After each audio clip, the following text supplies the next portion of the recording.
berlaku, minta adik-adik maklum pada ibu bapa. Okey, terus nombor 3. Nombor 4. Jangan berbuatkan berlaku. Nombor 5. Berani berkata tidak dan tegur berlaku. Nombor 6. Rekod rugi. Saya tak akan gangguan seksual kita diri daripada adik-adik. So ini adalah bukan baju dia. 3 bulan lah adik direman. Kalau kata 6 bulan lah adik-adik direman di STB atau asrama alam. Dekat Facebook tangis saya tak ada guna lah. Dan terlambat. Orang kata nasi dah jadi bubur. Sebab tu bila saya itu kesalahan yang pertama. Boleh bagi hukuman ringan ke? Sebab apa tak? Bagi pelanggaran. Sebab pelanggaran. Ai kosong lah, ai kosong. So pakai baju warna apa? Hijau. Warna apa? Hijau. Untuk tahanan. Mungkin aku saya tahu nama bapak saya, Puan Nur Isati.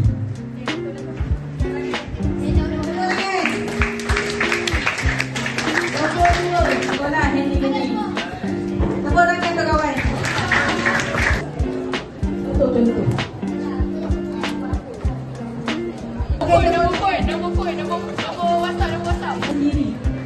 Nak jadi budak baik, nak jadi budak berjaya, pilihlah jalan yang betul. 11, 16 dan 17. Diorang ada motor Ni belum yang duduk depan meja pakcik. Bahasa diorang sangat indah. Sampai kat sini tegur lah. Kenapa pakcik tegur? Sebab ini dibatkan adab.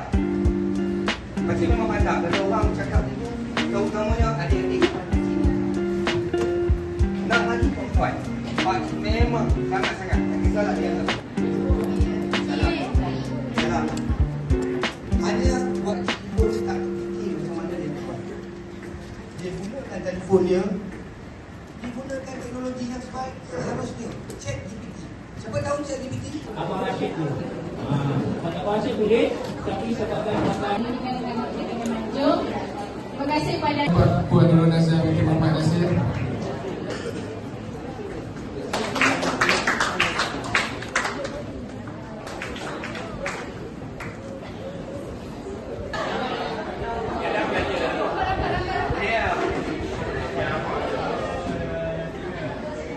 Memerlukan sebuah kesabaran. Dia ada di sini. Dia sedang mengikuti program robotik bersama Cikgu Ramli. Okey, tidak ada Muhammad Akmal Haziq dan Muhammad Mahyudin. Okey, seperti yang kita lihat di sini. Penari Nur Sarah Zahira binti Abbas. Naib Presiden Asura Asri. Naib Presiden